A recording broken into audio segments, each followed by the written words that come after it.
I'm back! Hi, YouTube. Those of you that have been waiting for the next episode to come out, I know you've been waiting forever. I appreciate your patience.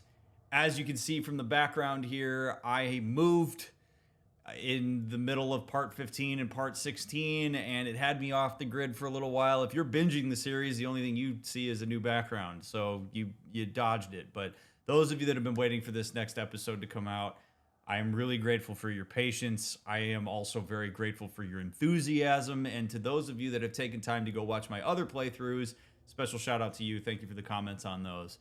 It is wonderful to have you back for part 16 of God of War Ragnarök with a therapist. I am excited to be back into it. Please leave a like on the stream, leave a comment if you feel so inclined. It really does help with engagement. It helps me hit the algorithm. It helps more people enjoy this content. If you really like what you've been watching, please share it with as many people as you can share it with. Tell people on Reddit, tell people on social media, tell people about the playthrough. It is free to do, and it really helps the channel a lot, and it keeps me going with doing many, many, many more games for many, many more years. So I am very grateful for all of you, whether you are here on the Twitch side or the YouTube side, or if you watch my little bits on TikTok or whatnot. You're fabulous. I'm grateful for you, and I'm very excited to dive back in to part 16. So, by the way, just a quick note, because I've noticed that sometimes people get frustrated with the way that I play games where they're like, stop doing side quests, get back to the main quest. I gotta go at my own pace. I am a person that tends to play side quests before I do the main quest. It's just how I like to do things. I like to get as much information as possible before I progress the main storyline. I go in the order that feels right to me. So I appreciate your patience if that's something that's driving you crazy, but the side quests in this game are fantastic, so I want to do all of them. So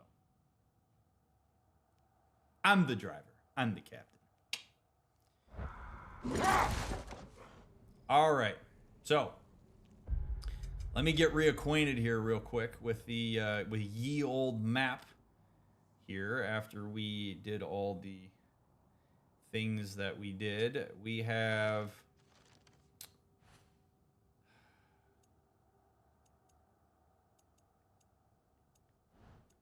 labors. Okay, so we found pages torn from an ancient tome. The pages contains diagram of a long forgotten sword hilt. If we can find the ingredients, I believe the dwarves can create these relics.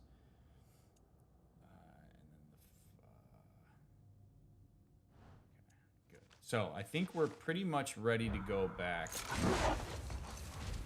We're actually ready to go back to the main quest line today. So let's hop on these guys and let's get the hell out of here. It's GTFO out of here. You know what I'm saying?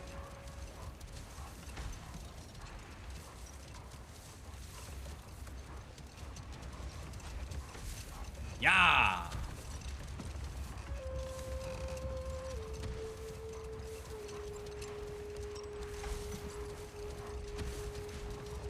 I love that you do the side quests first, because I know on stream you typically move on after the main story. That is true too. Yes, like once I finish the main story, I'm basically so.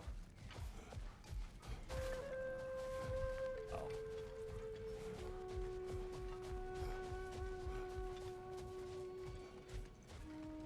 If I recall correctly, we drop down here.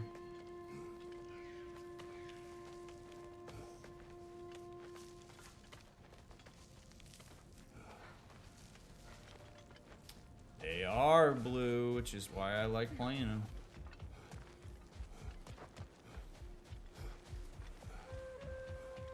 Y'all killed it.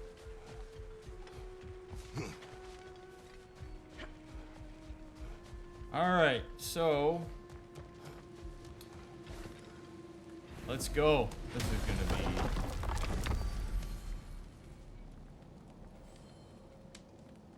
Odin. Crucible, not really interested in that. Turn to Sindri's when ready. Here we go.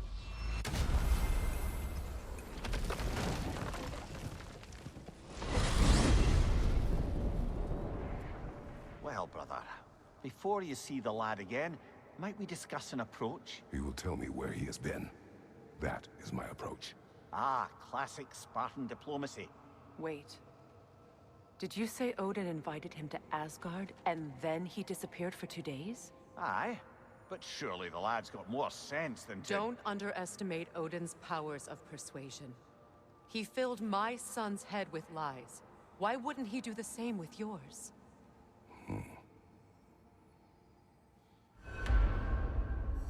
Indeed. Oh, this is all very fascinating. And as a parent of a teenager, these are delicate moments. And they are moments where you really gotta be on your game, thinking more broadly than parents tend to think.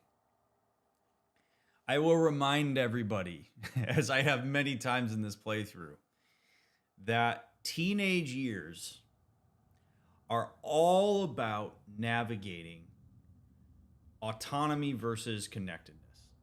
It's all about learning the ways in which relationships matter and the ways in which your individuality matters. And teenagers don't really understand that interplay until they live it out. So this is where you see them do things like stay out late, make dumb decisions, sneak out of the house, yada yada. They do these things because they want to see the limits of their autonomy. They argue because they want to see what it's like to actually influence somebody via dialogue, to have a point, etc. So when Atreus has been going out behind Kratos' back to seek out Freya, who, by the way, has not ratted him out, and I give her a lot of credit for that, and tries to go find Tyr, or like locate how to find Tyr, he's doing that because he wants to see what it's like to do things on his own. And in some ways wants to impress his father. Like, there is a relationship component to this. He wants to impress Kratos. Kratos' entire thing with Atreus has been, I want you to be prepared for how to handle the world when I'm gone. I want you to know how to be a god responsibly. So when Atreus does these things, he's doing it in some ways in the spirit of his own autonomy, but also in the spirit of what his own father has essentially perpetuated through how he has dialogued with him throughout his childhood and his teenage years. Now let me bring it back. So why is this a dicey moment for a parent like Kratos? It's a dicey moment because a lot of parents will freak out in these moments because that flexion of autonomy for a kid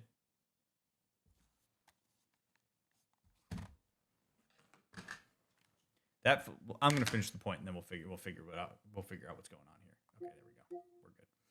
So that flexion of autonomy for a teenager can be dangerous because teenagers do not possess the forethought or the ability to abstractly think about consequences in the same way that adults do. So you see Atreus do something that's relatively impulsive. Atreus thinks that it's well thought out. But it's well thought out in the sense of like he has an idea and he wants to act on it. It's not, what does this mean in the grand scheme of how things are interconnected in our wider systems? So all of that is to say that Kratos saying, I'm going to go in there and demand that he tell me where he was, is not the best approach. Because what that's going to do is it's going to remind Atreus of the very thing that he's trying to get away from, which is rules and being held down and being subordinate to somebody. It's the antithesis of his own autonomy to have Kratos demand from him that he says where he went. It reasserts a power dynamic. And a lot of parents will do this and they will justify it and say, well, I need to know because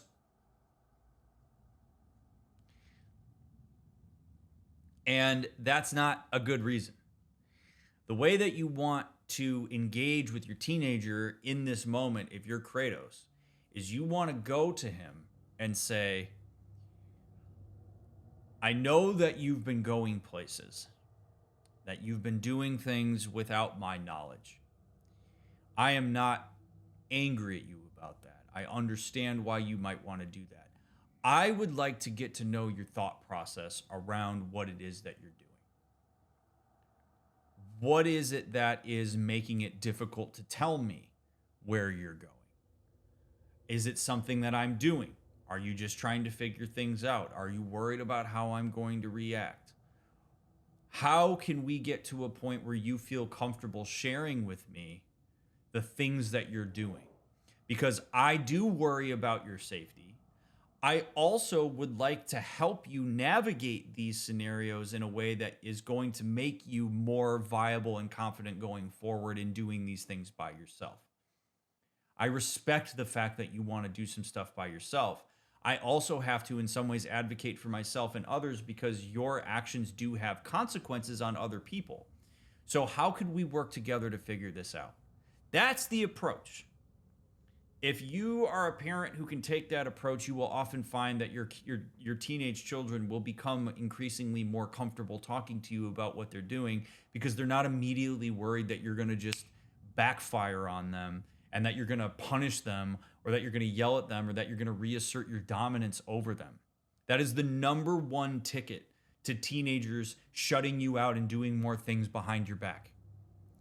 The number one thing that I tell every single parent I ever work with who has teenage kids is you want to facilitate a relationship with your teenager where if they are in trouble or they mess up or they do something that went not the way they expected, that you're the one they come to talk about it, that they trust you with that information. If you don't facilitate that relationship with them, they're going to find it somewhere else and they're going to do more behind your back. You need to cultivate a relationship where they can fall back on you when they screw up. And maybe you express some disappointment. That's totally okay. You can certainly have some consequences for things that they do, but you need to be the kind of person that they are willing to come talk to when shit hits the fan. And this is the exact precarious moment that Kratos is in. I know I'm a bit long-winded on this, but this is a really important point for how Kratos and Freya and Mimir are going to proceed with Atreus going forward, because they have to cultivate that kind of relationship with him, or he is going to lean so hard into autonomy, especially given the fact that he's got more powers now by virtue of the fact that he's a god. Like, he has the ability to significantly influence his environment, and he will on his own if he doesn't feel like he has support. So Kratos and Freya in this case need to show him that what he's doing is something that they understand, that they're curious about it, that they're there to support him, that they want to help him, that they want to be a part of it. That's not them negating all of their power. That's them using their power responsibly as the people who look over him. All right, that's very long-winded. I know we just started, but I really want to tee this up because I'm going to be very interested to see how Kratos handles this. I will also say I do give Mimir some credit here. I know that I've ragged on Mimir a lot for the fact that he gets in the middle of matters between Kratos and Atreus.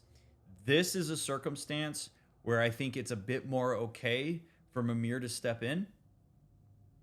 Because if Mimir steps in here and says, hey, dude, let's think about game planning this, that shows a bit of a knowledge of what's going on for Kratos. Kratos is understandably pissed. So, hey, dude, as the outsider here who's not as emotionally invested in your relationship with your child, let me just say, like, let's game plan it. He didn't tell Kratos what to do. He didn't step in and say, here's how we're going to orchestrate this. All he said is, hey, man, let's maybe think about how we approach Atreus here. And then Freya steps in a bit. She offers a bit of her own thoughts. Kratos listens because he knows that Freya knows more about Odin than he does. And I think Kratos understands the power of Odin as somebody who is a master manipulator and is willing to take that into account. So I give Kratos a lot of kudos here for kind of sitting back and being like, all right, I'll listen. Cool, you're right. I need to think about how I approach this. I can't just go in like a battering ram and say, where the hell were you? And intimidate my son. Because the problem is once his son gets to a point where he's strong enough Intimidation ain't gonna work. Kratos has to learn how to influence his son differently. Intimidation worked really well in God of War 2018. It's not gonna work now. Or it's not gonna work soon, I should say. Wish me luck, Freya. I'm gonna need it. And you tell that one-eyed nutsucker he owes me one. Thank me now and eternally. Well, looky there. Glad you could make the trip, your goddessness. I put your sigil magic on the young turd's bow, but then he and Sindri got into it over something. I don't rightly know who's yelling at who in there, but I figure they both got it coming. How did Kratos use intimidation in God of War 2018? It was subtle. It's not intimidate. I'm not talking about aggression. The intimidation that Kratos used was a byproduct of size and of language. In God of War 2018, Kratos continually calls Atreus boy. He is a lot more terse with his language. He towers over Atreus a lot. He does things via like body manipulation and tone of voice and strength and brawn that for a child are intimidating. One of the core things you learn about dealing with children if you want to meaningfully interact with them is you get on their level. You literally squat down or you sit down and you get at eye level with them. Kratos doesn't do that very often. He towers over Atreus. He influences him in that way. He reasserts that he's his father. He has his moments of warmth. I'm not saying that he's just this like super locked up dickhead, but he absolutely is more intimidating to Atreus in 2018 than he is now because Atreus is getting older and more powerful and bigger. And so those types of things aren't going to have the same amount of influence on him now as they did when he was a child. It is still intimidating as an adult, but it's slightly different than when you're a child. Vexana, thank you for the 10 bits. Space, thank you for the resub. And Deadpool, thank you for the resub. I appreciate you guys.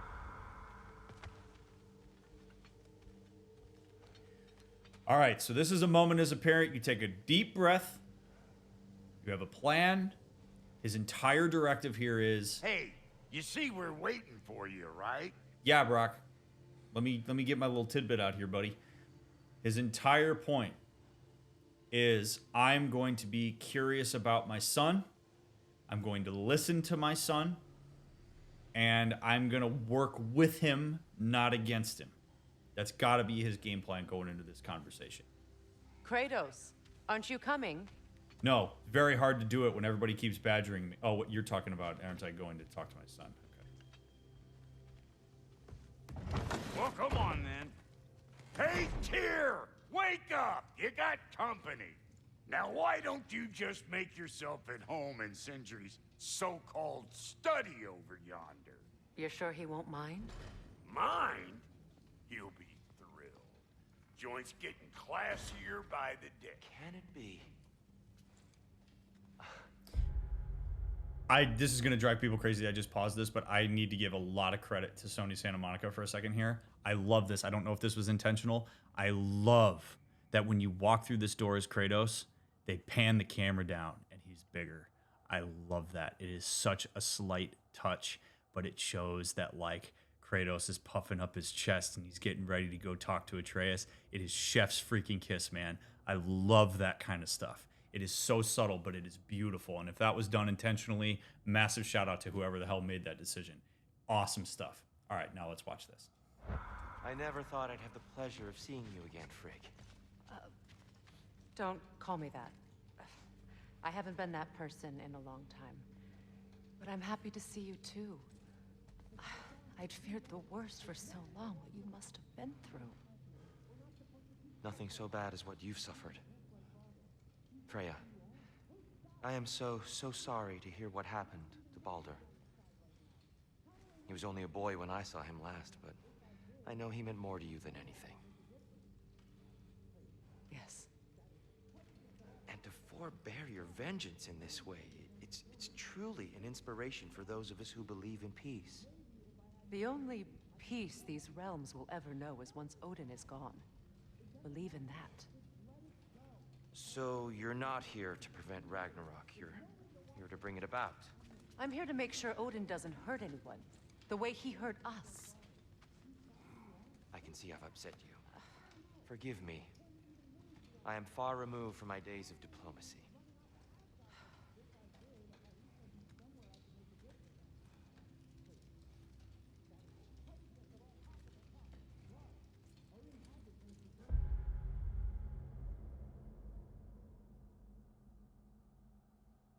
That felt weird.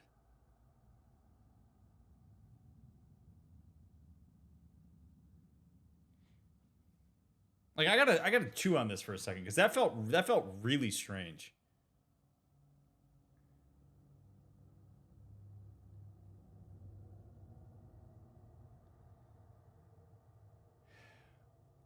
So I want to start with the first part.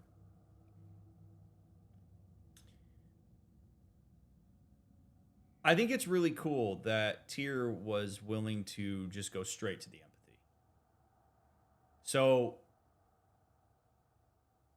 him acknowledging the elephant in the room at the outset there, I think is important. Like, you know that something happened to her. You haven't seen her in a long time. You know that something happened to her son. You have some insight into who she is as a person. A lot of times people will avoid that kind of acknowledgement when they first engage with somebody because they don't want to upset the person, they don't want to make it worse or whatever. As a general rule, I think empathy is better than no empathy. So I think even though it might be a little bit much at first, Tyr trying to express that acknowledgement and validation of her experience, I think is really cool. And you could tell that meant something to her in the way that she responded to it. It invited her in. There had been a long amount of time between the two of them, and that really helped her and him step over a couple stones to get closer together. But here's where I think this went off the rails, and this is why I'm sitting here being like, that didn't feel right.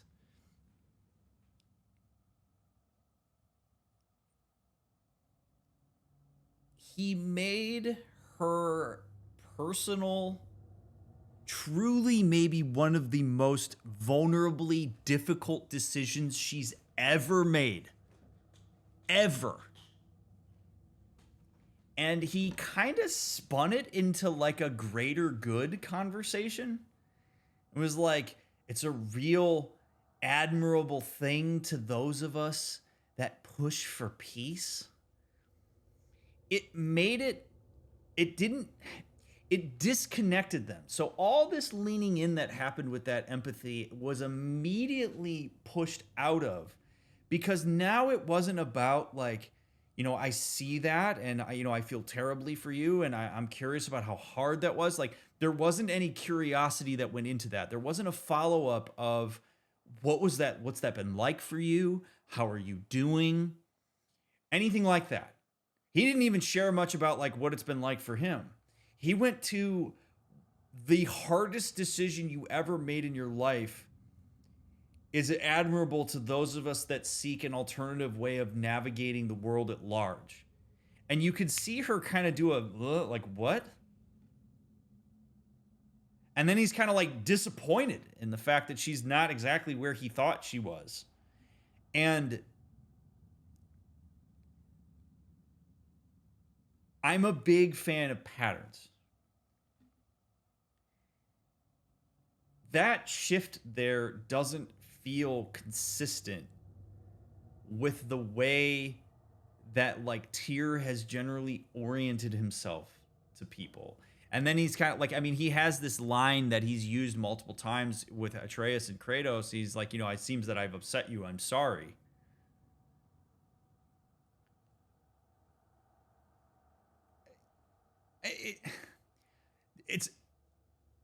It's just, it rings a bit hollow there. It just does. And it's weird because I don't have the context of Tyr and Freya's relationship. I know it was jarring for us when we met him to be like, wait a second, what? He doesn't want to like be a god of war. Like, I don't know enough about their context to really get into it, but like the cadence of that conversation was odd.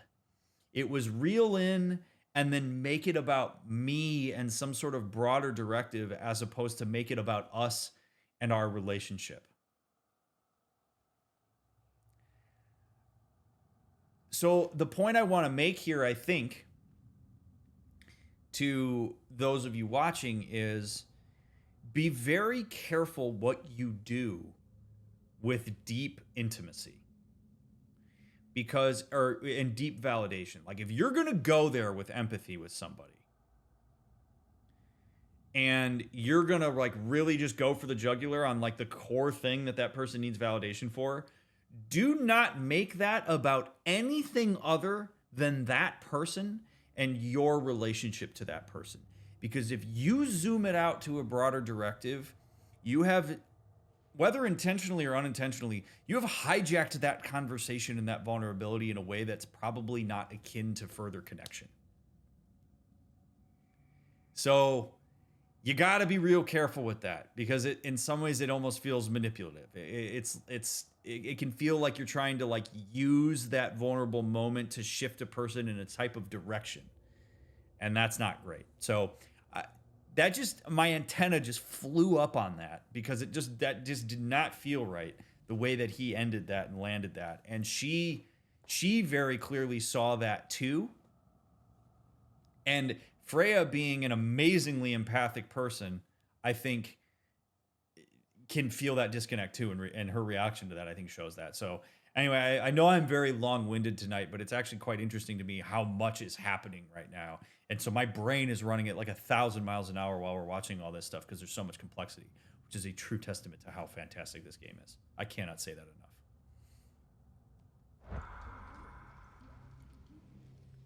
And then he just kind of drops the mic and walks away. It's very interesting.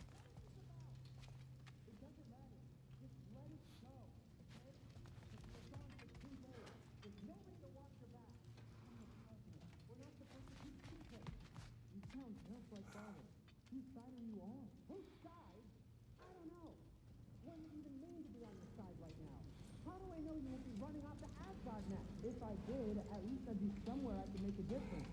That is crazy talk. That is the craziest of all possible talk. Why? Odin had the chance to kill me, but he didn't. He offered to teach me. Maybe if I had more answers, I could prevent... What? What is this about? It doesn't matter. Just let it go, okay? But you were gone for 2 days, with nobody to watch your back. I'm your partner. We're not supposed to keep secrets. You sound just like Father. Whose side are you on? Whose side? I don't know. What does it even mean to be on your side right now? How do I know you won't be running off to Asgard next? If I did, at least I'd be somewhere I could... Okay, so Sindri is frustrated with Atreus too. There's a lot of value in listening, by the way. Like, Kratos doesn't need to go ham in there. Am I hesitating to see Atreus because you're scared too? Than the last day I saw her. What a thing I must be to look at. If you have business in other realms before speaking to your son, I'll join you. It's been so long since I could travel at will. No, we're good. I need to talk to Atreus. All right, here we go. We're gone for 2 days, with nobody to watch your back. I'm your partner. We're not supposed to keep secrets. You sound just like Father. Whose side are you on? Whose side? I don't know. What does it even mean to be on your side right now? How do I know you won't be running off to Asgard next? If I did, at least I'd be somewhere I could make a difference. Now that is crazy talk. That is the craziest of all possible talks. Why? Odin had the chance to kill me, but he didn't. He offered to teach me. Maybe if I had more answers, I could prevent... Prevent what? What is this about? It doesn't matter. Just let it go, okay? But you were gone for 2 days. Oh, that's good. Oh, that's good. Oh, that's good. Oh, man.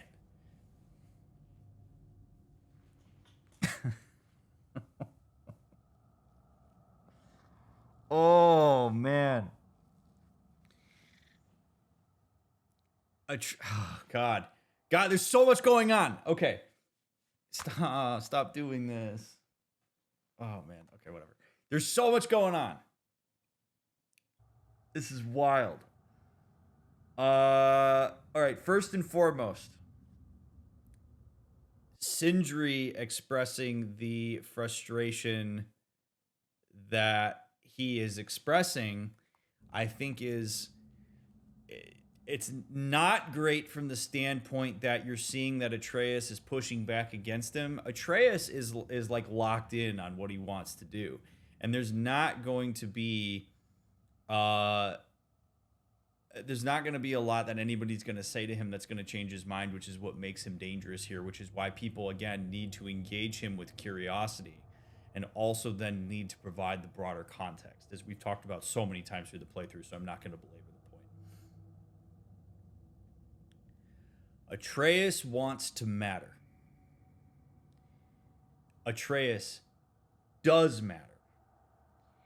And the thing that is really difficult here is that as a result of the fact that he believes that he matters as much as he does, which has been cultivated not just by everyone around him, but by Kratos, he wants to do what most teenagers want to do, which is follow through on that and have it happen now.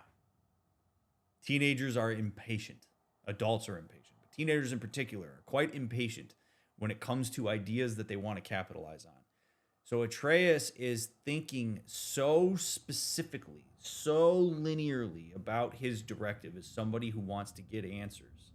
And he's leveraging and borrowing from a lived experience where they have dodged the most dangerous shit a person could possibly dodge. So what that's done is it's led to Atreus having this sense that he can puff his chest out and do anything, without realizing that the entire reason that Atreus has been able to do anything is because he's been surrounded by a supporting cast. His father, Freya, Sindri, Angerboda, just huge amounts of support has made it so he feels as if he's impenetrable. And while that's a beautiful thing that he's had that kind of support throughout his life, it's causing problems now. Because he is not putting into context the fact that, like, that support is going to be necessary for taking on bigger issues. You can't just go, well, I survived all that, so I'm going to survive this too by myself. That's that oscillation into egocentrism. And you're seeing the adults in Atreus' life get very frustrated by that. And that's totally, dare I say, normal. It's especially common because it drives adults crazy. Adults who can think in more complex terms of like, no, you can't do this stuff, dude.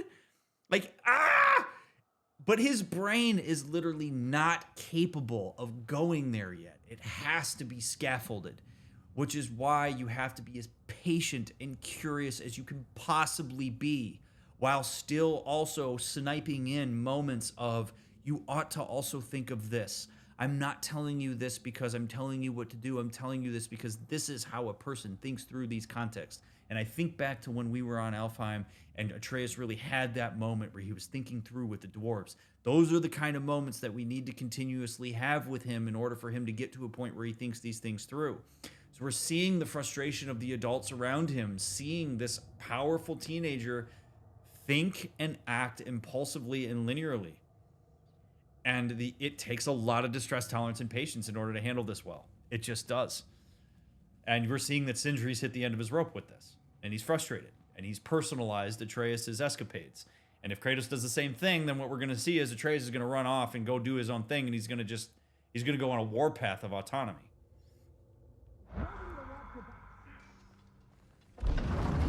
Oh, boy. You better screw his head back on. And I mean tightly. So you're back. Are you ready to answer me? About what? Where did you go? Who did you see? Was it Odin? What? Is that what you think? Do you deny it? Answer me! Did you go to Asgard? No!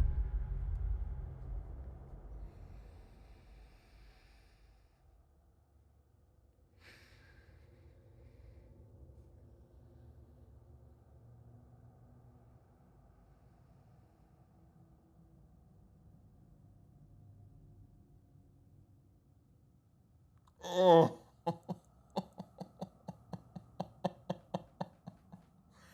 It hurts.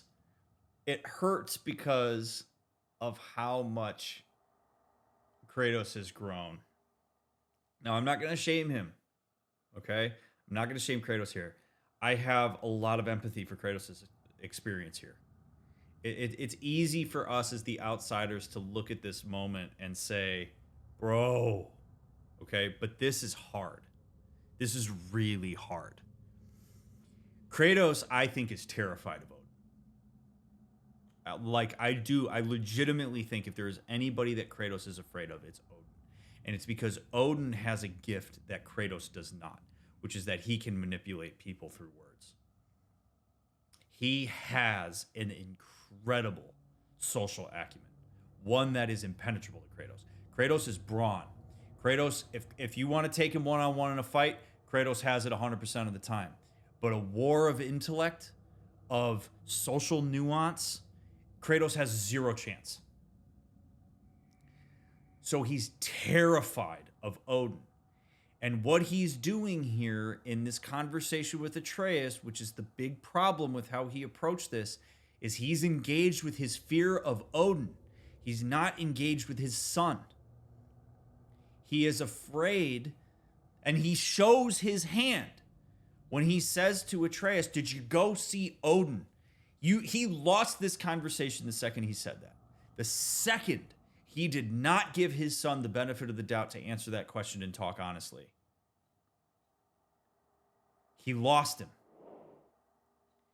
And he shows that he's so afraid of Odin that he's not willing to be curious about his son. And if I'm Odin, that's what I want. If I'm Odin, I want Kratos coming in here, guns blazing, blaming all of this shit. Did you go to Asgard and try to find Odin? Because Atreus, understandably so, is going to get really mad at Kratos for that. Because his whole response is going to be, how dare you not give me the benefit of the doubt that I thought this through?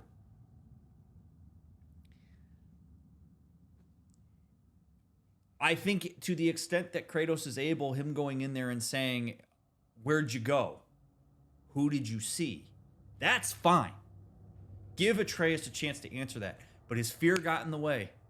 His own sense of insecurity about himself relative to Odin got in the way of this conversation, which means that inadvertently, Odin hijacked this conversation. And that is exactly what you want if you're Odin. So this whole conversation and why it hurts so much is because this is terrifying from a broader perspective. And that's the perspective that I think Mimir wanted Kratos to go into this conversation with when we were back in the realm portal. And he's like, dude, we need to have a game plan for this. Because we can't lose Atreus here. And you're going to lose him if you do this. You're treating him like he's a 5-year-old. You can't do that.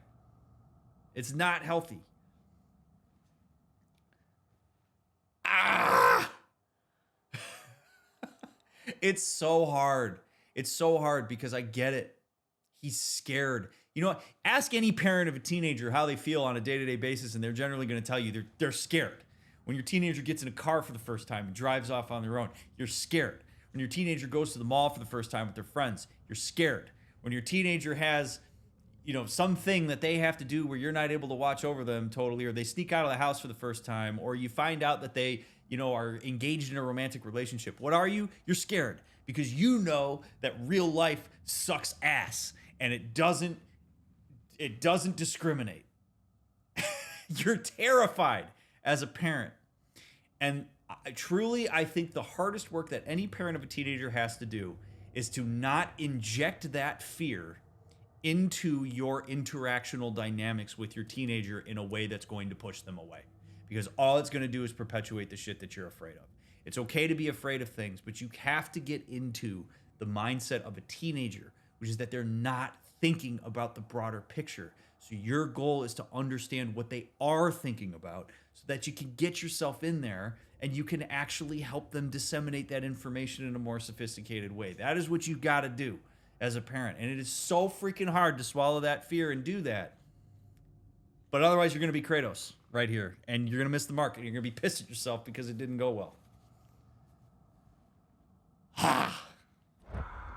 Of course not. But so what if I did? It's my future, it's my life. You are my son. Then why don't you trust me? If you want me to trust you, then tell me the truth. The truth is you're being a complete asshole. Laddie, you know that's no way to change a man's mind. He doesn't have any faith in me. It's fine if he keeps secrets. It's fine if Mom did. It is not fine. Her secrets haunt every step of this path. Oh, okay. So you don't believe in her anymore either? This is not about your mother. What you have done is lie. Wonder where I learned that. That's quite enough. Since when do you always take his side? Since he became the one making sense. Look, I was only thinking about going to Odin. But I swear it's for a good reason. There is no good reason to go to Odin. He'll only cloud your mind. Oh my God, guys! Finally I'm in a house so I can scream when this shit happens. Oh my God! This is killing me. Oh my God, this is what you don't do.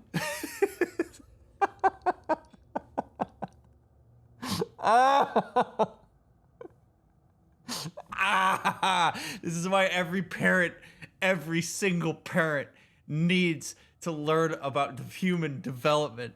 Oh my God, this is killing me.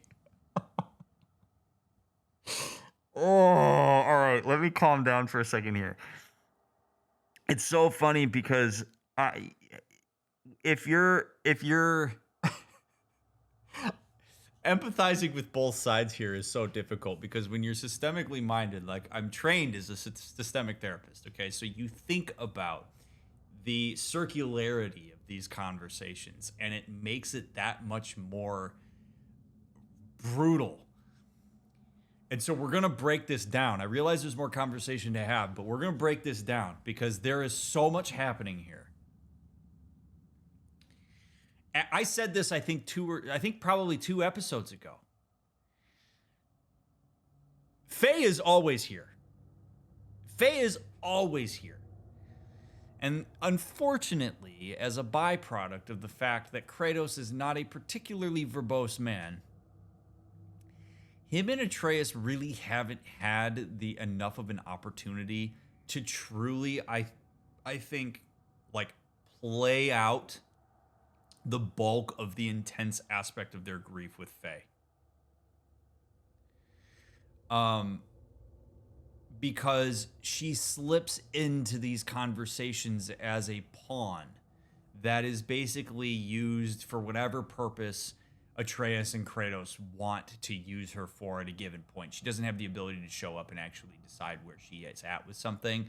And that is part of the difficulty of when you lose somebody and you don't actually do the work you're supposed to do as it relates to working through the loss of that person. Because she gets used as a pawn. And it's really not fair to her, and it's not fair to either Kratos or Atreus because neither one of them really knows exactly what she would say here. Okay, so that part we're going to take and we're going to set over here. This is a conversation that has to happen between Kratos and Atreus, and it's not going to be sophisticated. I want to be very clear that my frustration here is not because I'm expecting perfection from the two of them. Okay? This conversation between Kratos and Atreus was going to be messy. And you know what? You're better off having a messy conversation than no conversation at all. So I give credit to Kratos for the fact that he is willing to go to his son and try to engage with him around this. And I give Atreus credit for actually stating what's on his mind. Is it great to call his dad an asshole? Probably not, because it doesn't really invite anybody into a conversation. But you know what? Kratos is inadvertently saying to Atreus, you're an asshole because you're lying to me and because I'm not giving you an opportunity to tell me where you were. So it's kind of blow for blow. It's just a difference in language. The part that I'm frustrated with here is Mimir and Freya and Tyr. Because they need to stay way out of this. Freya, the ideal world here is Freya runs over to this table, picks Mimir's head up, says to Tyr, get the hell over here, and everybody goes outside and lets Kratos and Atreus fight this out. Because they have to have this conversation. This is a conversation that is a hallmark moment of relational development between parent and teenager. You have to have these. Not everybody has them to this intensity, but these happen because Atreus is working with a less of a deck than Kratos is. And Kratos' unwillingness to acknowledge that and go there in more of a curious way is what's killing this conversation right now. Atreus getting into a binary of it's my side or your side is very typical of concrete operational thought.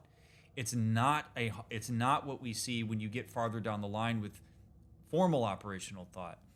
People tend to get into a binary because it's a lot easier to put things into a box. If you're not with me, you are against me. And most of us who are watching this video right now know that that's not really how the world works. It's not really here and here. It's not the polarity. The polarity exists, but for the most part, there are some ways in which I am not with you, and there are other ways in which I am. And our goal here is to find enough ground that we can stand on, that we can solve the problem in front of us, rather than getting lost into a whole lot of minutia and bullshit that doesn't actually matter. So when Atreus says it's you and me, the worst possible thing that could happen is for Mimir to say, Kratos is the one who's making sense. Because Atreus is going to hear that as, you're not making sense, which is bullshit. In Atreus' mind, everything he's trying to do makes sense. Atreus is trying to stop Odin. He's trying to flex his god skills. He's trying to figure out what all of this means. He's been told that there's a prophecy where his father's going to die, and he wants to fight against it. And he's trying to figure out every possible way to do it, and he perceives the other people in his life as blocking him from doing that. So what he's doing makes sense to him. And that's the part that everybody's missing out on. They talk about him as if he doesn't make sense. Does he make sense in the broad scheme of things when you have a whole lot more information? No. But he doesn't have that information. He doesn't possess the brain development for that. So that's why I said before Kratos walked through this door that you have to engage with him out of curiosity and learn his thought process and learn why it makes sense to him, because then you can walk him through the way in which we could do this in a better way that follows his train of thought in a more sophisticated way. So Freya and Mimir and Tyr need to get the fuck out of this conversation, because now he's cornered. And what Atreus has learned is at times is to fight, which he's doing now. He's also learned now to fly, which is to then go do his own thing. They are not going to get through to Atreus. And by the way, intervention, like the traditional stereotypical like intervention where a person walks into a room and there's a whole group of people standing around him who say, we're worried about you and we need you to change. That shit doesn't work. It's not actually supported. You don't actually want to do that. And that's essentially what's happening here with Atreus.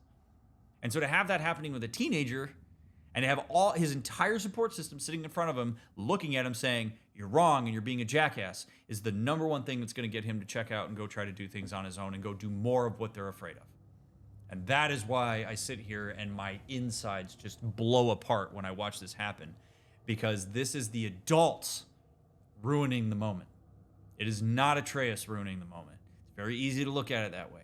Adults are more often than not the people who make things worse. It's rarely the teenagers. It's rarely the children. Adults make the world suck ass.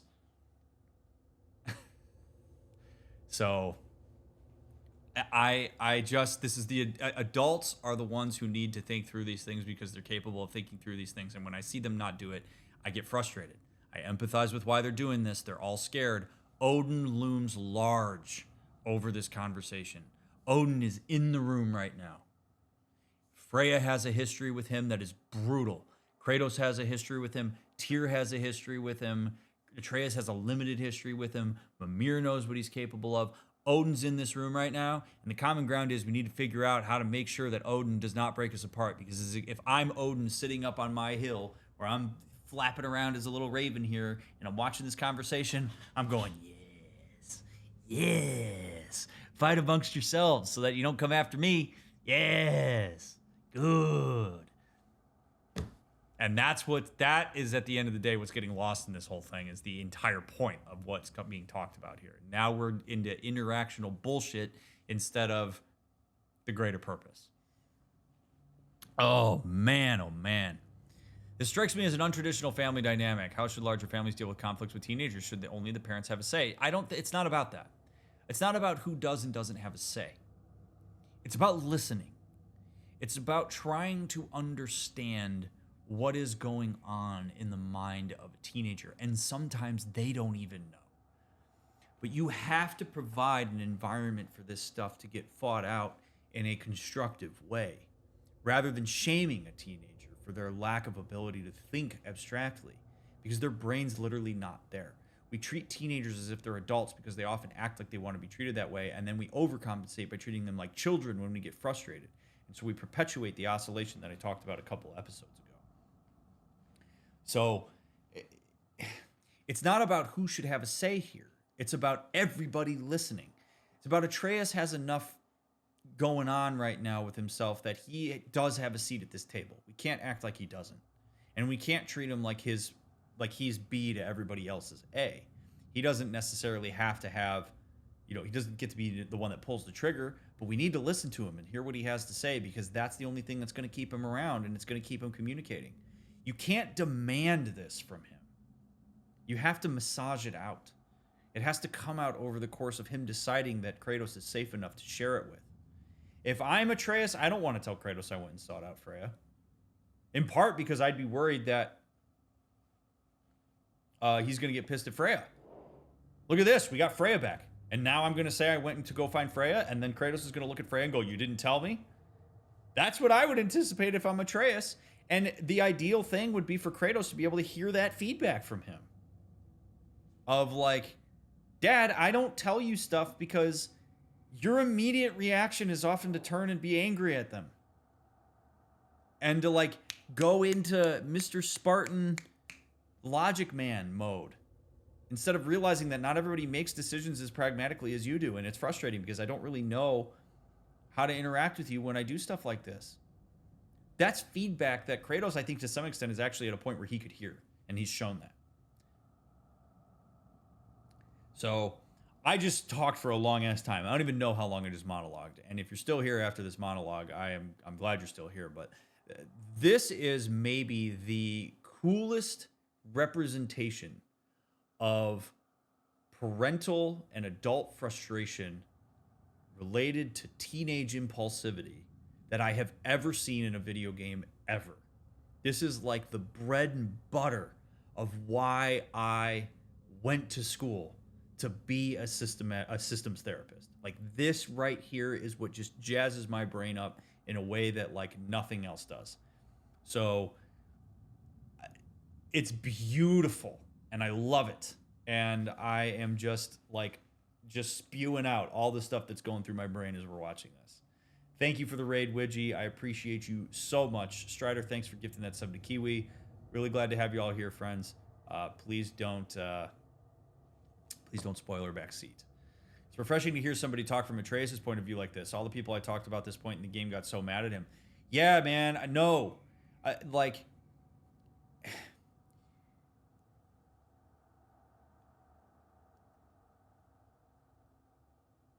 Teenagers so often don't get the benefit of the doubt.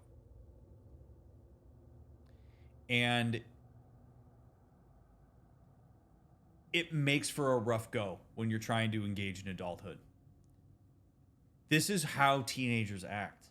This is like literally the way that Atreus is written in this game is it is I don't use this word lightly. It's like perfect. Like it is literally it is the most realistic representation of the way that a teenager would handle this situation as I can possibly think of. This is exactly how I would have consulted this to go down if the fine folks at Sony Santa Monica were like, hey, Dr. Mick, we love your thoughts on video games, and we would love it if you would consult with us on how something like this would go down. This is exactly what I would draw. It's gorgeous. Like if you said to me, I want Atreus to be backed in a corner because nobody really seems to be listening to him and nobody really understands him and he doesn't know what to do with this, this is exactly how we draw it up. It's so great. Man. So yeah, he's not in the wrong here. The adults are in the wrong here because they're not process-wise handling this the way that they should. And that's who my frustration is directed at. There's a little bit of frustration toward Atreus for his impulsivity, but again, I can understand it from a developmental perspective. And I think the last thing I'll say, and then I promise you I will go back to the cutscene. Last thing I will say about this is why, as I said at the very beginning of this is why I truly believe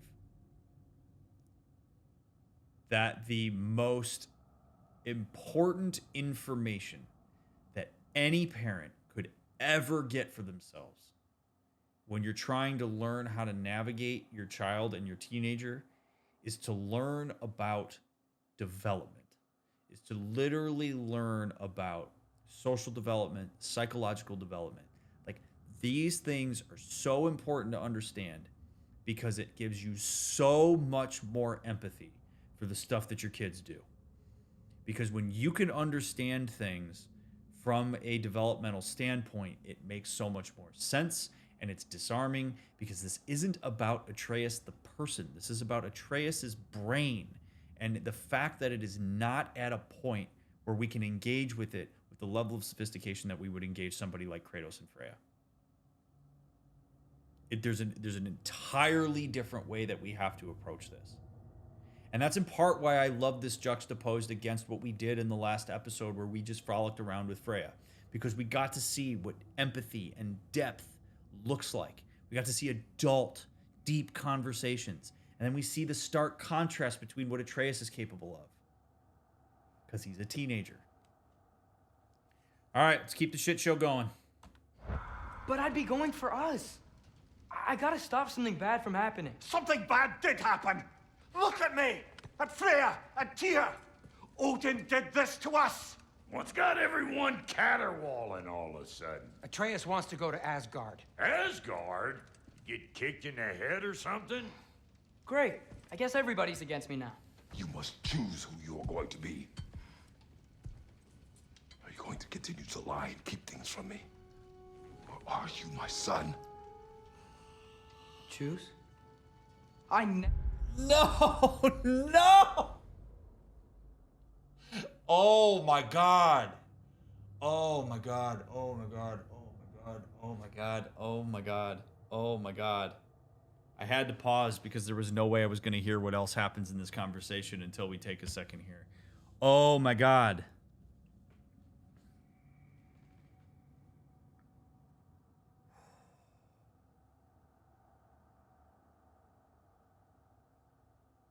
Oh.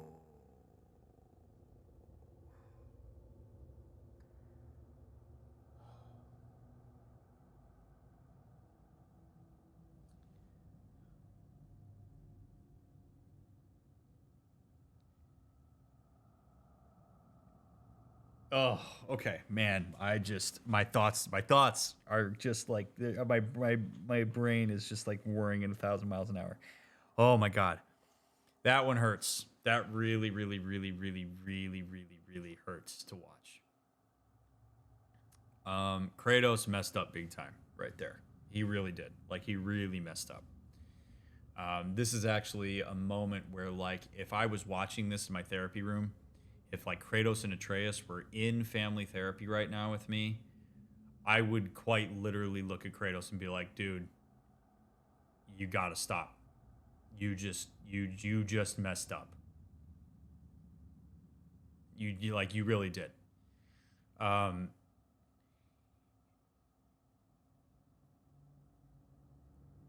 Holding the nature of your relationship to your son hostage because he lied to you for reasons that I bet if we could just take a little bit and actually crack it open, you might actually come to understand why he lied to you. You are going to lose. He's never going to forget this conversation. He is never going to forget what you just said to him. that in order for you to conceptualize him as your son, somebody you protect, love, care about, and go to the ends of the earth for, he can't think for himself. That is what you just said. This isn't about the lie. This is about the fact that Atreus has thought through things himself. He's putting things together. He's trying to understand the world. He's trying to make a difference. And his father is not somebody who's particularly open, at least doesn't show that he's open to hearing those ideas. So what does he do? He goes and tries to act on it on himself. He tries to be the very thing that you have told him you want him to be. And he, you know what? Sometimes he's going to lie to you because he's got to figure this stuff out.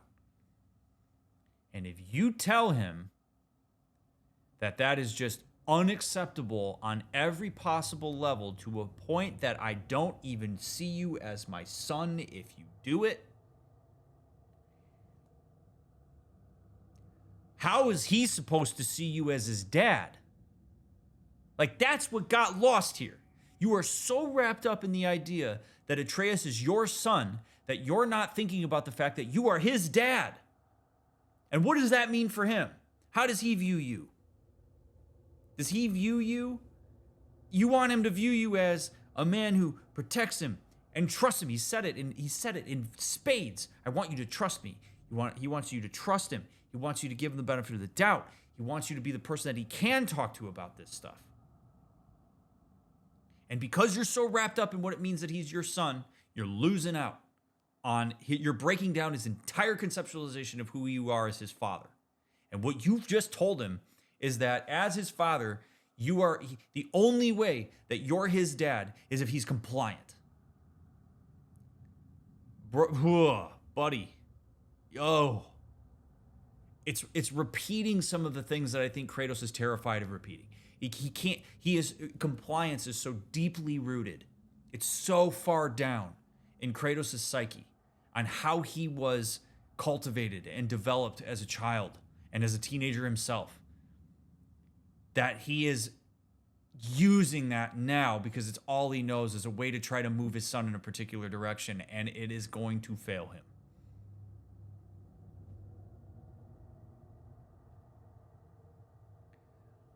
Oh.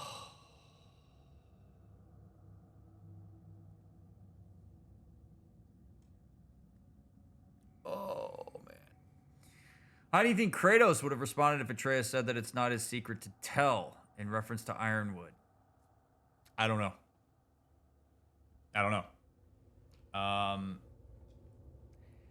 You know, at the end of the day, I think really between Atreus and Kratos, if I'm being completely honest with everybody watching this right now, I think everything should be on the table.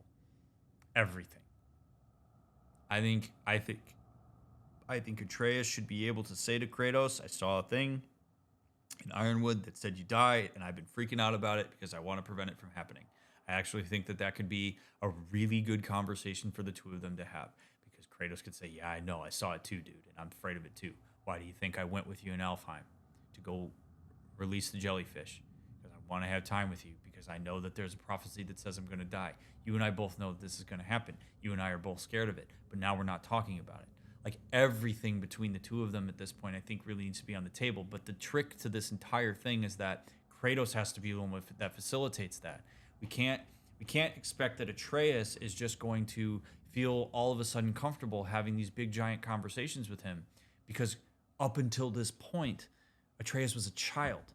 Kratos has been an adult the entirety of Atreus' life. Atreus' point of reference for the way that he engages with his father is when he was a child, when there were very real reasons for there to be a hierarchy and for him to not have all the information. So he has to grow into this idea that he can have these adult conversations with his father, which is why I'm being so hard on Kratos. Because Kratos has to be the one that facilitates that dynamic. He has to be the one that shows that even if you've got something that you know is going to piss me off, or that you know is going to create an emotional response from me, or you know that I'm going to disagree with, you can still bring it to me, and I still love you because you're my son, and I'm going to work through it, and we're going to problem solve it. That's what he has to cultivate. And until he cultivates that, Atreus is never going to feel it. He's never going to give it a chance. Or he might give it a chance once, and if it doesn't go well, it's going to shut him out. That's the work. I know I keep saying it's the theme of tonight. That's the work of being the parent of a teenager. This is all happening because they care. People fight because they care. Apathy is what destroys relationships, but this is brutal because Kratos just made his dynamic with his son a pragmatic one. And that is risky business, man. Never get to choose. Just leave me alone. Listen. Let go of me. Listen. I said let go. What the fuck? Atreus! It's Sindri. Just try to keep control. Come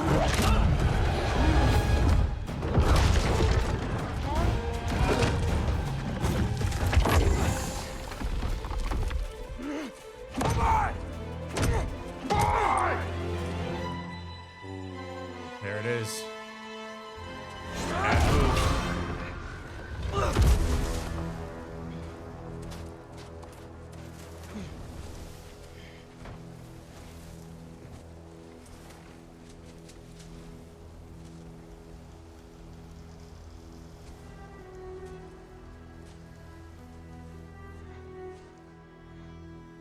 Great.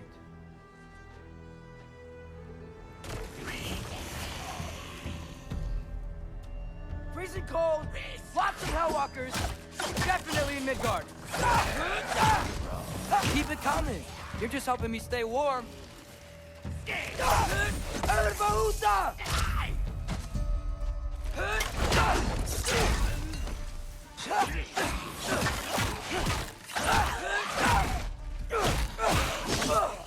Yep.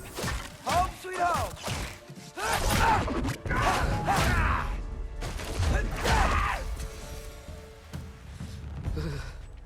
Gotta find some shelter.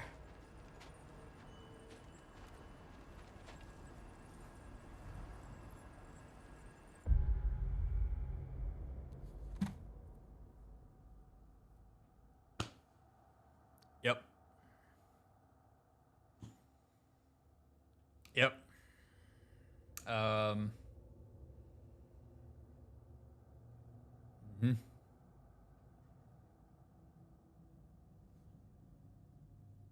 This is exactly what I would expect. It's exactly what I would expect. Like, I'm not surprised by any of this, and it kills me. You see it coming from a mile away. If you're a parent, if you're watching this, and you're like, God, I hope my kid never does that. I really hope that you heed my words. Because, like, this is what happens. When kids run away from home, when kids go off and do drugs with shady people, if you're not consistent, if you're not reliable, if you're not curious, somebody else will be. And you know what? If I'm Odin, I'm swooping in here. I'm swooping in here. This is how teenagers get wrapped up with bad people. Because the best way to manipulate a teenager is to just stroke their ego, to just completely unconditionally follow their train of thought, and to try to pump them up and empower that sense that they are infallible. That is the easiest way to manipulate a teenager. And Odin knows exactly how to do that. So if I'm Odin, I'm ready to swoop in right now and be like, yeah, that sucked, huh? They don't really understand you very well. Yeah, you want to have an impact. You want to stop Ragnarok. You want to stop the death of your dad. I get it. That makes a lot of sense. In fact, you've made some really good decisions in that direction. Look at that. Freya was there. You went and talked to her. I bet you loosened her up for when your dad got there. It was great that you found Tyr. Look at that. The man wants peace. It's amazing to watch a God of War. Look at the influence you've had. You could turn into a bear, bro. Holy shit. He's going to eat that shit up. Because as we've heard in Atreus' language, you're against me. So all you got to do is empathize like crazy with him and show him that you're on his side, and boom, you've got him. So if Odin's ravens better be everywhere watching this, ready to pounce. And that's the worst thing, is in everybody's goal of trying to protect Atreus, they have created the very situation that Odin can swoop in on. And that's the shitty part. It is always overcompensation for not listening and not paying attention and getting wrapped up in your own bullshit that hurts your relationships and leads to bad things happening, especially with teenagers, because they will do whatever they can to experience validation of their experience and of their thought process. You don't have to agree with it, but you damn well better listen to it. And nobody was willing to listen to him. Everybody just basically called him stupid and reckless. And in Atreus' mind, he is not being stupid and reckless in any possible way. It hurts. It hurts. It's disappointing. Oh. What would be necessary for them to repair this? It's going to be a lot of work on Kratos' part. Kratos would have to come in and be like, hey, dude, I get it. You're mad. You want space. I messed up. I messed up.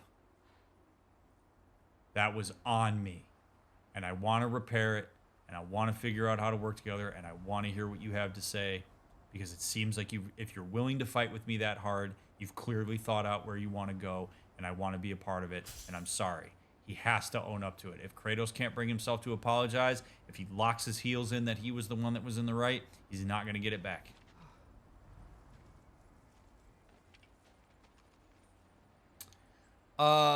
Megaria, I don't know that I would worry so much about that. So much as just sort of like gathering information. Like if you're a person that teenager goes to, treat that with care. Like if you're a person that a teenager defers that out to and is willing to come to and say like, hey, some stuff's going on in my life and I don't really know who to turn to. Yeah, like handle that with care. Be curious about it, right? Like what makes this difficult to talk to your parents about or whatever.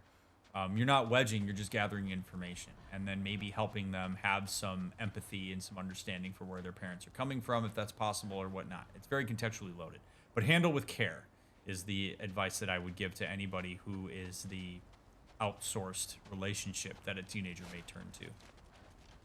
Because you're in a very, you're talking to a teenager that's in a very vulnerable spot when you're that person.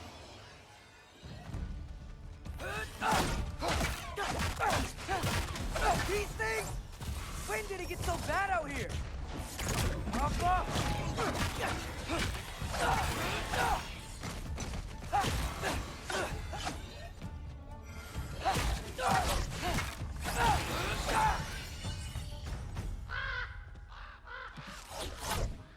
There they are. At least something out here doesn't want to kill me.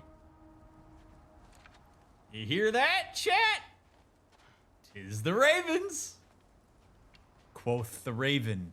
I'm coming for Atreus right now to manipulate the shit out of him because his father is empathic nevermore.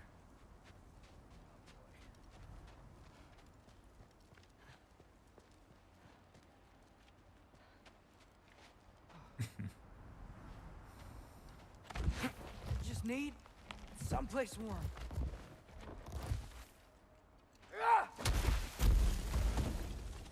Then I can figure out where to go next.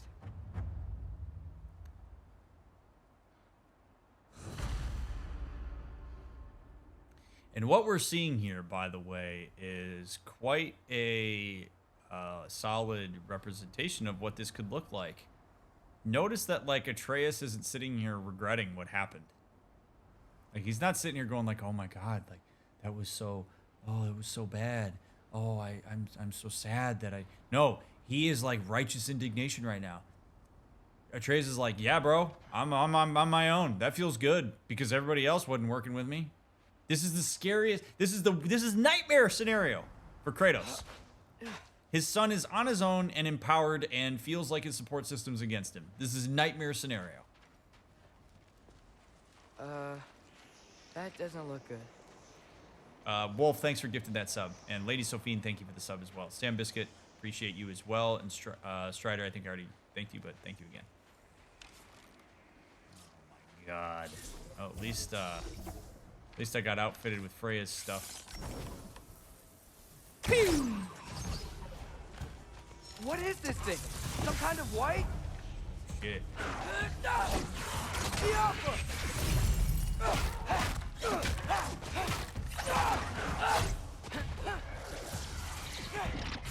Whoa! What is it you want?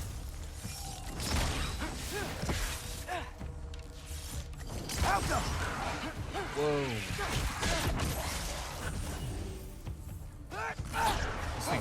This thing is cool.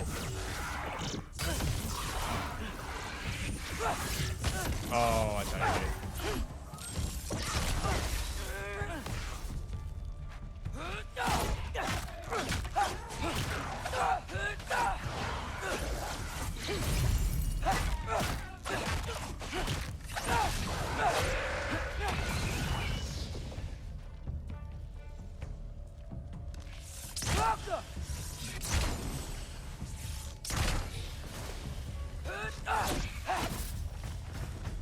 Wow. Furious sentient magic, united by a singular purpose, the destruction of life. Natural defense response considering life has given way to Ragnarok. A white is created when a group of 3 wisps converge into one whole, angry creature. If we come across 3 wisps as they are converging, it is quite possible to disrupt the process. No need to add how strongly I recommend doing so, but every little nudge helps. Damn. More ravens. You trying to tell me something?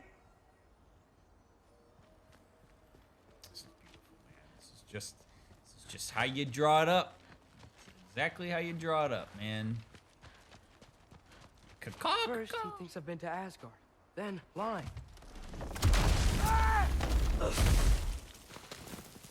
You did lie, so you do got to take accountability for that. I'm trying to save your life, you big jerk.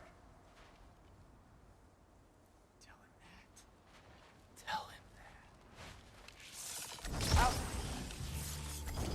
Gotta get out of the cold.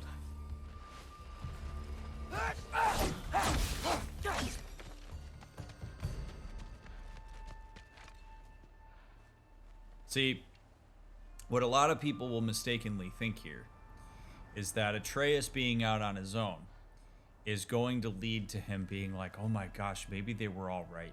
Like maybe 5 people telling me the same thing are correct. Nope. It's not how he's going to look at it. He's going to look at it as I'm correct, and 5 people don't take the time to understand why I'm correct. That's the way that I would expect him to respond to this. Not like, oh yeah, you know, maybe they're onto something. Maybe I am the outlier here. That is abstract, formal, operational thought. We don't have that yet.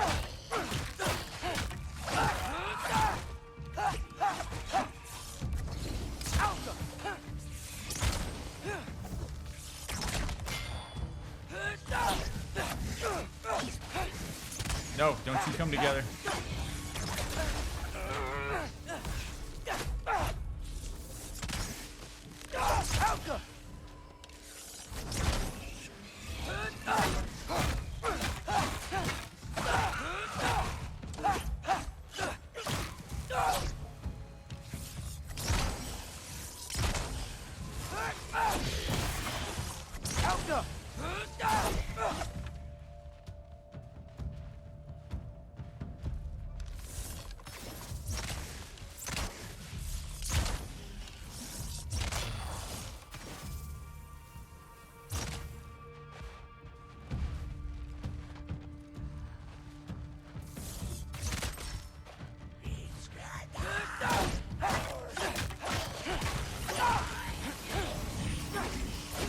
Oops.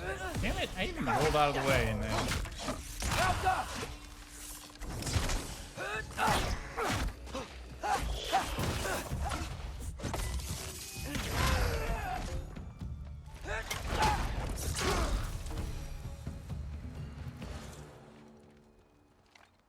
By the way, whether you're here on YouTube or Twitch, thanks for watching my content. I really appreciate that you take the time to listen to all the things that I have to say. I have been very long-winded tonight. I hope that you've enjoyed what it is that I've had to say. I am grateful for your presence. I don't know why my video keeps cutting out like this. Very annoying, but it is what it is. But thank you all for being here. What are we doing? What is going on here? Why are we doing this? I actually think I might have some idea of what it is, but I don't think I do right now. All right.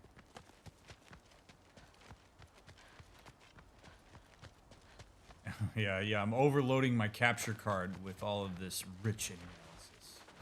This is the perfect episode to return to after the break. It's a lot, man. I don't even know that I can make TikToks out of the stuff I've been talking about. Like, I've been going on for so long about it. There's just so much richness here to talk about that it can't really be condensed into like a 3-minute clip. It's really incredible. What up, homie?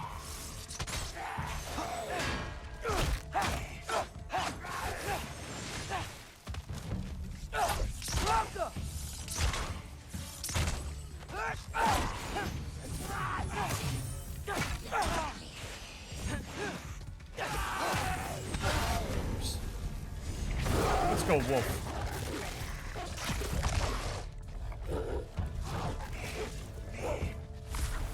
Man, if I was that guy, I'd be like, what? I didn't sign up to fight a wolf. I find shelter, and then what? Where could I go? The warm embrace of a raven, huh? So I don't make a Shantai teacher that says, just go watch the VOD for this one. Yeah, pretty much.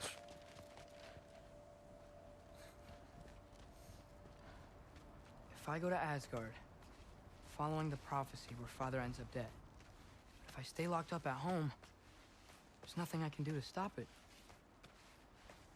I guess in Asgard, I could at least keep an eye on Odin. Be a spy. Find out his plan. Get control of this.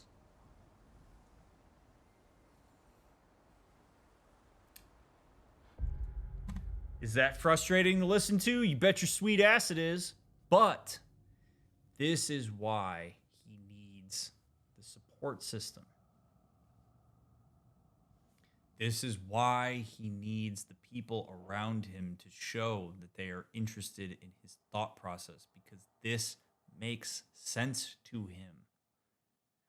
We all can look at this and be like, dude, no, that's a terrible idea. You have no idea what you're getting into. But that kind of frustration is only going to shut him down.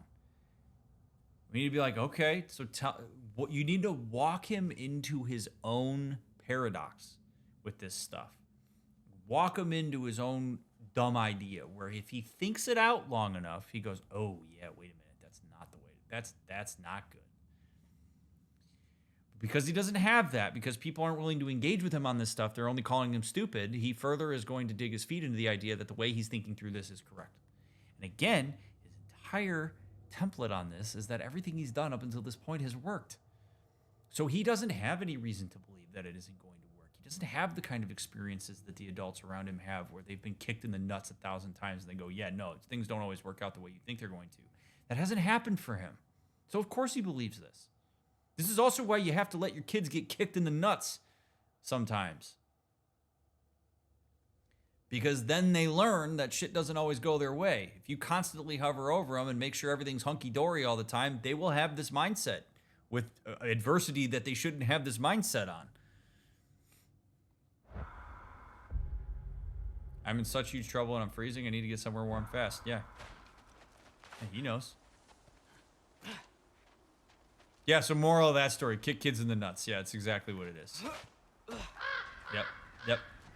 Strider, good job taking notes. Make sure you pass that on to the rest of the class. Who am I kidding? I can't go to Asgard.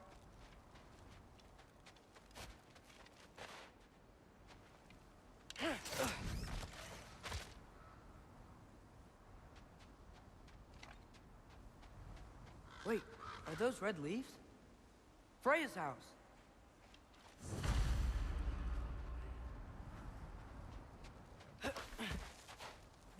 The turtle has since frozen to death, huh?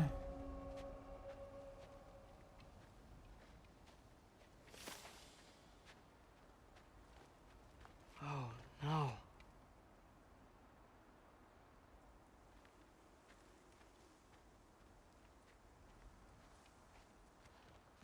He's just cold too, right? He's just a sleepy little turtle. Charlie? Oh, no. Wake up. Charlie. Wake up, Chuck. Please. Charlie. Oh, my God. Hey, big guy. I'm here now. Don't you worry. I need to get you warm. You're gonna have to stand to let me into that house. Think you can do that? on, Charlie. You have to do this. I can't help if you don't... Emily! Emily!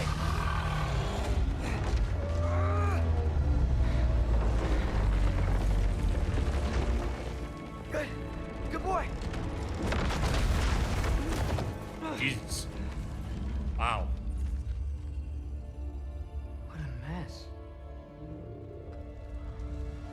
Well, Freya was pretty depressed, big guy, so...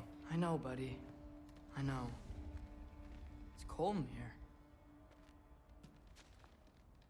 I should close that window if we're snooping around. Okay. Freya hasn't been checking on you?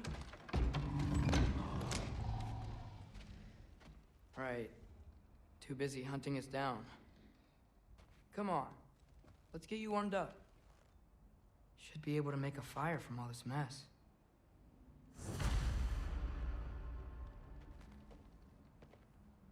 Wow.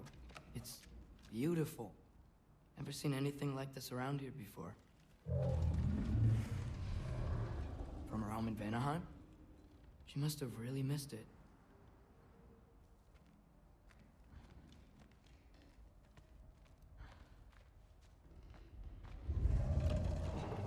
Valkyrie armor? Does this go with the wings on the wall? From her friend? Wonder what happened to her.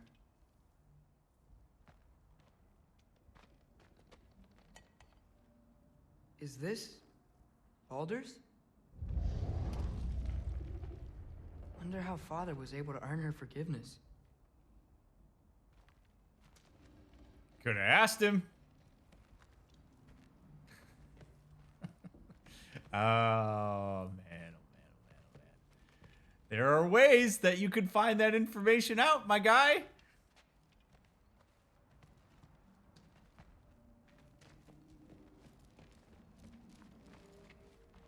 You should have watched the stream. Yeah, you should have watched DrMick, dude. I can't believe she never came back to check on her house. To check on you. That's not an excuse.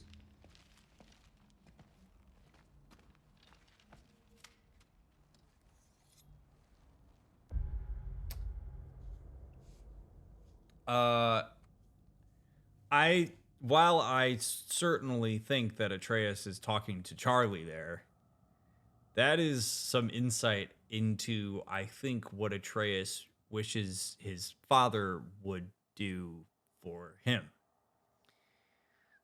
It gives us insight into how Kratos could have approached him when he came back to Brock and Sindri's.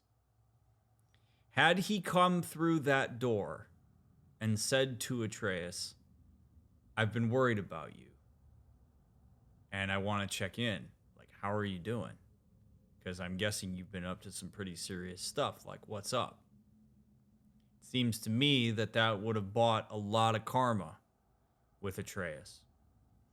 So he has this sense to some extent that his thought process, that his directive, that the things he cares about are being neglected. He's not being checked in on. He's being cornered. He's being judged. He's being told that he's an idiot. So I think there's a bit of empathy there for the way that he's engaging with Charlie by saying, you know what? Even if she had good reason to not be around, she still could have checked in. The same way that my father might have had good reason to be doing what he was doing, and he still could have checked in. He still could have taken care of me, but he chose not to. He chose to chastise me.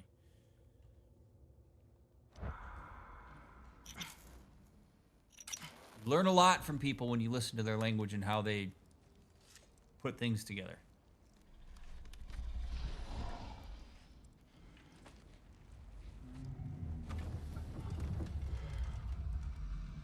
You're welcome.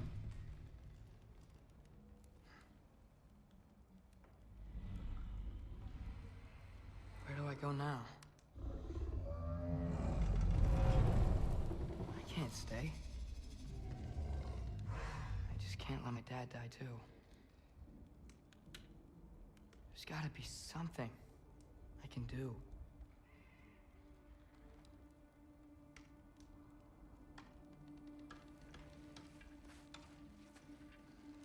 I can figure it out with him, big guy.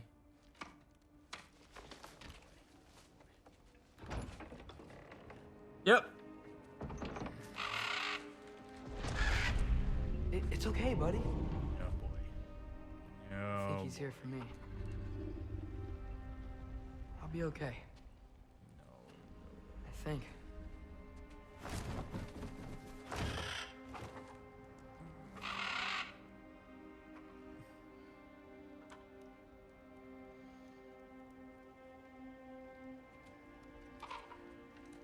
Okay, I'm ready.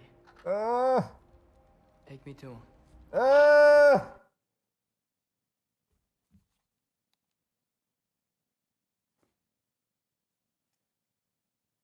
Kidding me?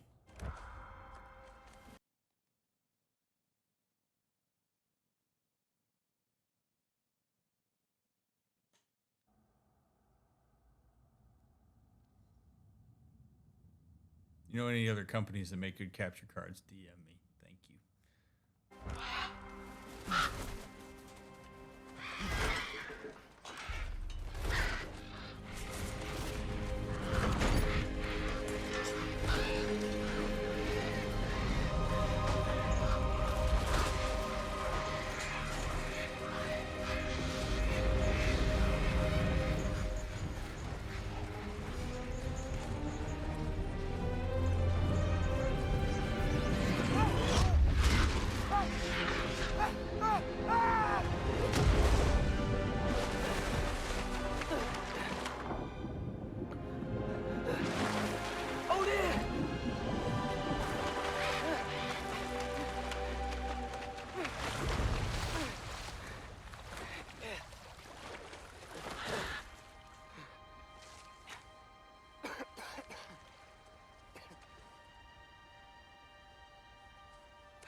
Should have learned to swim before Midgard froze over.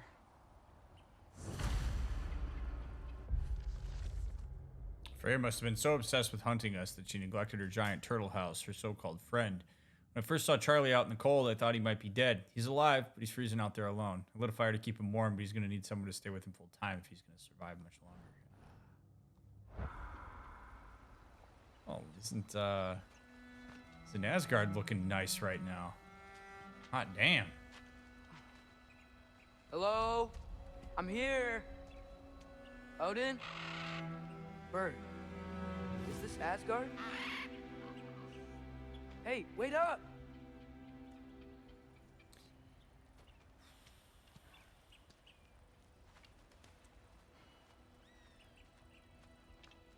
Wherever this is, it's beautiful. Not a sign of Fimbulwinter. Oh, man.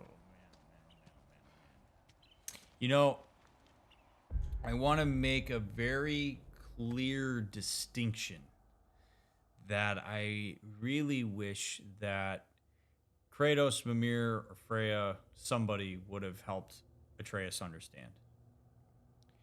As we feel this impending sense of, oh my God, dude, there's a distinction we have to make. The reason that this is terrifying is not because Atreus is inept. It actually doesn't have much to do with Atreus. There's a little bit. The reason this is awful is because of Odin. Odin is terrifying. Odin is an abuser. He is a manipulator. He is a masterclass in how you use charm and social acumen to do bad things. Quite literally nobody is like a match for him. So this is terrifying not because of Atreus's lack of ability. This is terrifying because he can't keep up with Odin. Nobody can. The only way you can keep up with Odin is to have everybody in lockstep. And unless you explicitly tell that to Atreus, he's not going to understand it that way. He's going to hear it as people don't believe in me. I believe in myself. Why don't people believe in me? It's like, dude, I believe in you. It has nothing to do with you. The person you are trying to engage with is horrifying in ways that you just can't even understand because you've never seen it before. That's what you're walking into, my guy. I don't care how good of a swimmer you are. If you jump into the river with piranhas while you're bleeding, they're going to get you. Like, you have no chance. That's what's going on here, man. So it's what makes this so difficult because, this is about Odin. And they kind of tried to make that point where they're like, Odin wants this, blah, but Atreus wasn't at the point where he could hear that because he hadn't been heard out. That's what makes this terrifying. Studi Broody, thank you for the $30. That is very kind of you, friend. I really appreciate that. Thank you. Oh, man.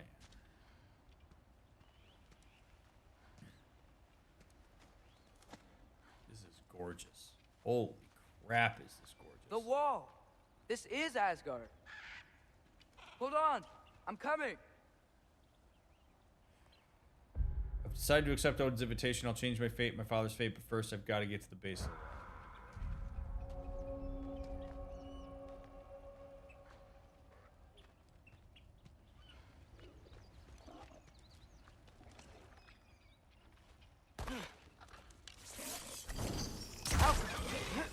Oh, you don't seem friendly.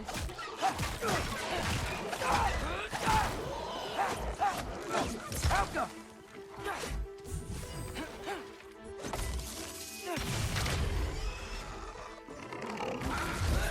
Hey, Odin! I thought you said I was welcome in Asgard. Oh.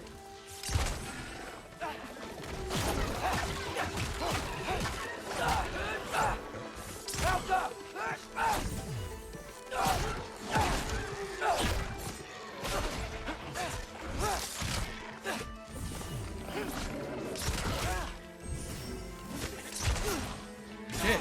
Whoa, whoa.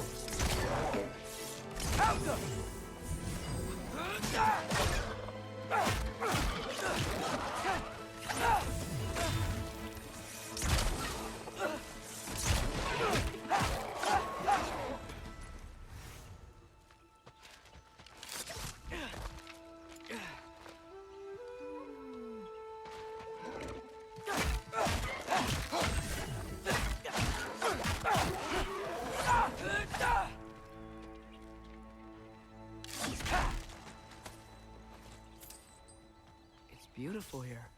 Not a sign of Fimbulwinter. I better keep heading towards the wall. Perhaps this is how Fimbulwinter affects Asgard, Atreus. I don't know if he's ever been here. I don't remember.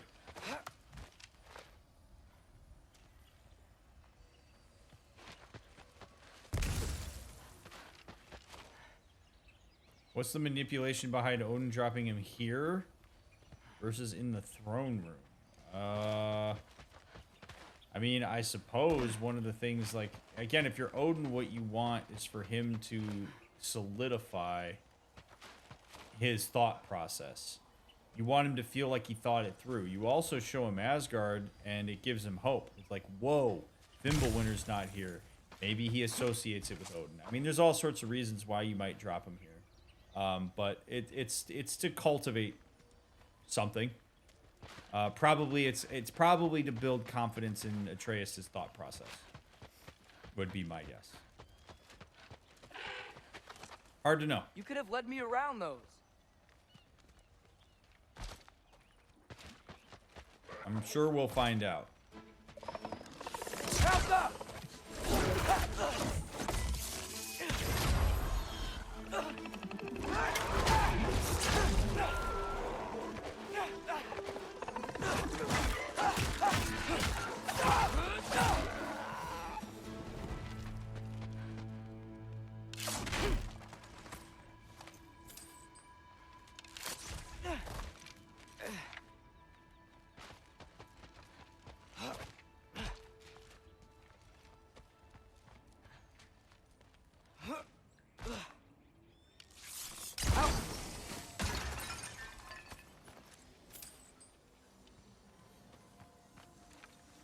I will say this is a very cool area.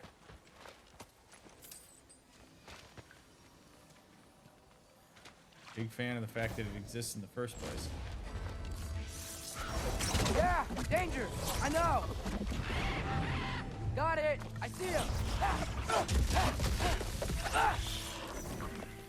Up, up.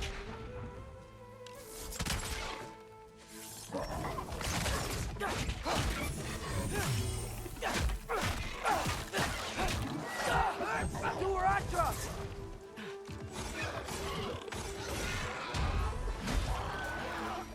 Well, this might be the craziest thing I've ever done. But if that's what it takes to change Father's fate. Hey, Bird! Where'd you go? The other... Oh, you know what? I'm coming. That's another reason, I think. One of the things that Odin can do is get more info. So as Atreus talks to himself out loud, Odin can get more of a thought process from him of like where he's at, which is all the more information that you have, the better off you are. So if I can hear Atreus questioning himself, then I would approach him by saying like, no, dude, you're on the right track. Like you would pick and choose the spots that you reassure him on. So there's all sorts of stuff like, oh, so he's doing this because he's desperate to save his dad. Cool, let me play that up. Like there's all sorts of things you can do with more information. If you're trying to manipulate somebody, you get as much information about them as you possibly can. And then you find your way in to like empathize and reassure and wiggle in a way that makes them feel like you're listening. Everything I came to Asgard for is on the other side of that wall. Like you're listening, like you care.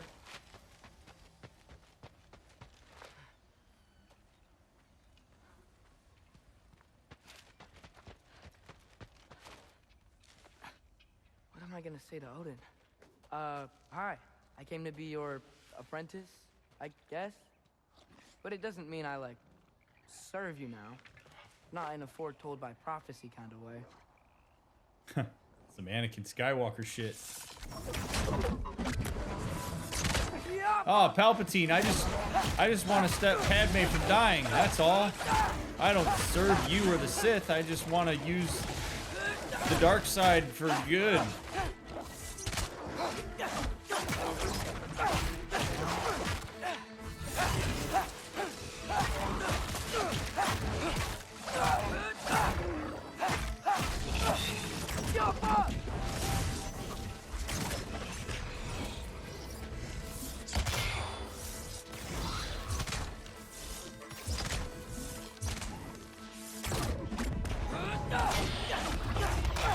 And fun fact about your boy Dr. Mick. It's safe from the other side of that wall. Palpatine's my favorite character of all time. How do I get past the wall? I never came up with a mere story about Hrimthur. The stonemason's son built a flaw into it. He only told Frey about it. And I didn't think to ask. Hold on. How was Frey at the house? Did she move in with us? You know what? Focus, Loki.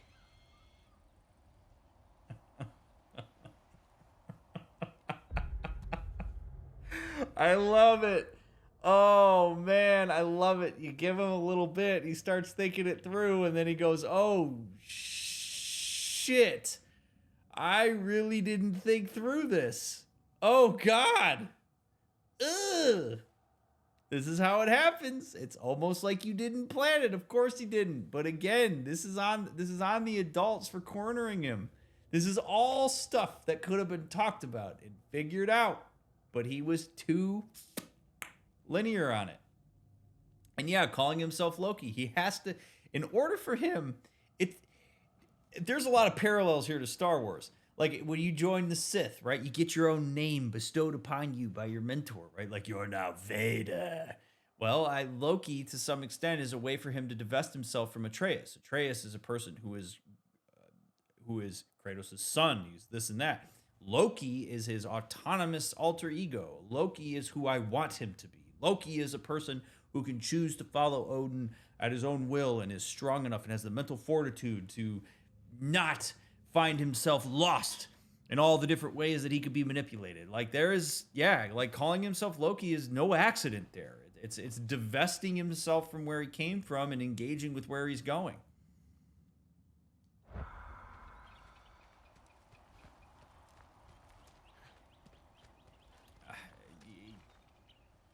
It's real, man. Alto, thank you for the 12 months. Get to the wall and get through it somehow. Yeah, get through it somehow.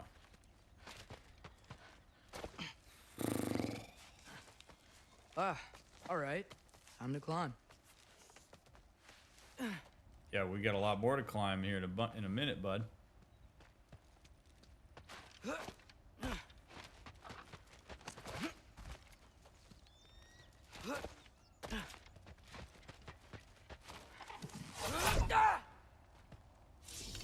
Alka!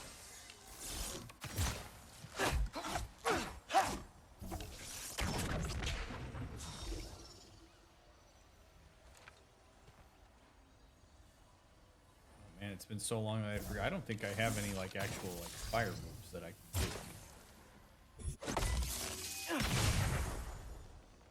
Still wonders if Freya moved in with us. He's not completely separated. No, he's not. He's not gonna do it He's not gonna do it like that. But he's on the way.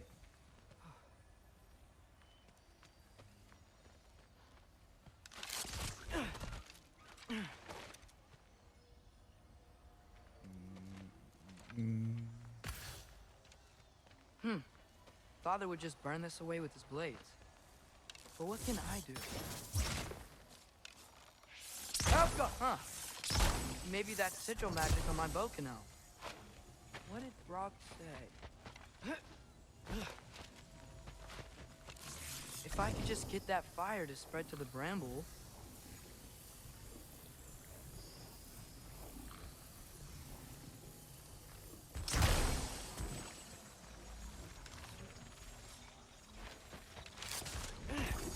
No way up from here. I'd better figure a way through that bramble. Alka! Ah.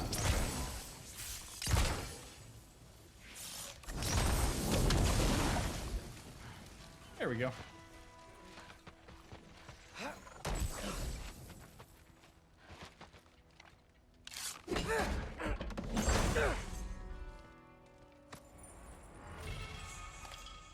Atreus fires a seeking sigil arrow that ricochets between enemies.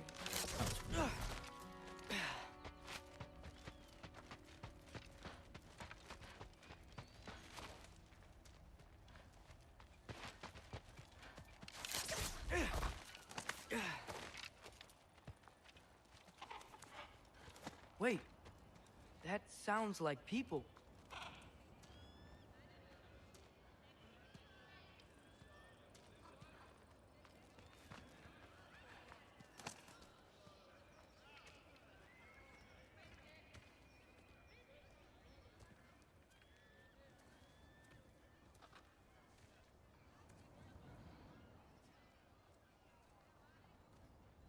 You need help?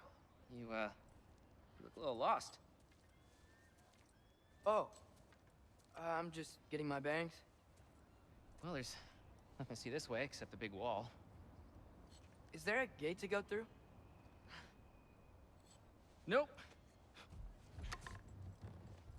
Not unless you're an Aesir god, but I guess you'd know that if you were an Aesir god. Me? No. I'm from Midgard. What? No shit. Me too. I'm Skildir. Lucky. Hang on. Are you all from Midgard? Yep. The, Allfather saved us from the desolation.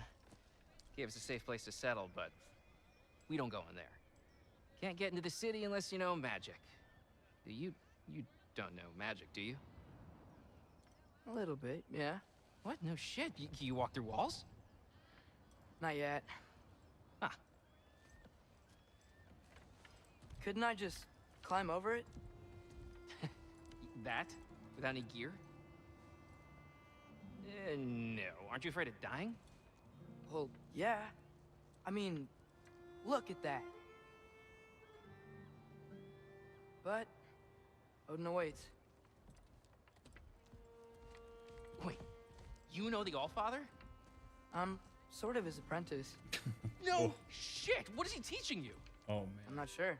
Well, how many other students? I don't know. How long you staying? You don't know. Okay. I'm gonna go climb that wall now.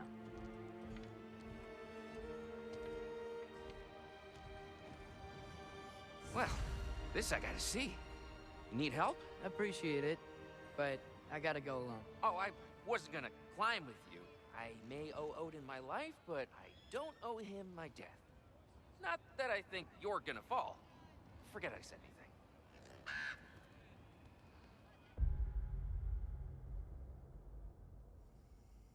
Well, Atreus has locked himself in. Public commitment's a really good way to push yourself to follow through on things that you shouldn't follow through on, or that you should follow through on. You can use it for good, you can use it for bad.